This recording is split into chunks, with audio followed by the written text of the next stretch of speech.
Hello everyone, and welcome to the first day of 8th grade. Before we get started and get to know each other, there are a few things we need to go over. They are classroom rules and expectations. Please, hold your applause. So these are the rules and expectations of our classroom. Each day you will quietly enter and go to your assigned seats, check the whiteboard for any materials we will need for the day's lessons. If there's any warm-up activity posted, begin working on it quietly. If you finish early, you can begin working on any late or upcoming work. You are to always be respectful and kind, clean up after yourself, and be prepared when you arrive to class. Devices are to be kept in bags unless directed otherwise, and absolutely no phones are allowed out while school is in session. Moving on to some more of our classroom rules and expectations. I said we will respect the classroom, your teacher, and your classmates. You will arrive to class on time and prepared. If you need something or have a question, you will quietly raise your hand. And again, no cell phones allowed at any time. Moving on to some of our procedures. When I say classroom procedures, these are things that we will do every day. So we have every morning when you get to class, you will check the board for our prime time. Prime time is a short warm-up to get our brains working and ready to learn. Before you leave the classroom should be cleaner than when you got there. The chairs should be pushed in. Any trash around your table should be cleaned up.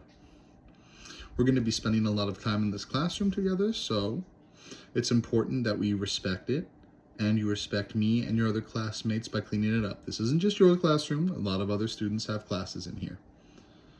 And then finally, moving on to our technology in the classroom, we have 3 things that we will be using regularly. That is our smart TV, your personal devices, and the digital clock that I have in front of the class. So our wonderful smart TV, this will be the central node of our classroom. First, when you walk in the classroom, check it for our prime time. It will be displayed up there, and various instructions throughout the day as we go through our lesson. If you're ever confused on what you should be doing, always check the TV first. The answer or instructions will most likely be there. Second is your personal devices, your laptop or your tablet. They are not to be used or brought out. When instructed to do so by myself is the only time that you may bring them out. They will be used for either lab simulations to add to the lesson or for research purposes. Any other use will not be tolerated, and failure to follow these instructions will result in personal devices being taken for the remainder of class time. And then finally, our digital clock. It's placed up front so that you guys can always know the time, and we can eliminate the need for questions like what time is it, how much time is left in class, or any other variation of that question, allowing for class to run smoother and have fewer interruptions to the flow of instruction. And then finally, we're going to go over a few consequences of choosing not to follow the rules. So for your first offense, you will receive a verbal warning. Your second offense, we will have a conversation in the hall. On your third offense, your parents will be notified. On the fourth, this will result in a detention for you. And on the fifth offense, we will have to refer you to the office, and you'll have to have a conversation with the principal. I know at the time it may not seem like these consequences are for your own good, but they are.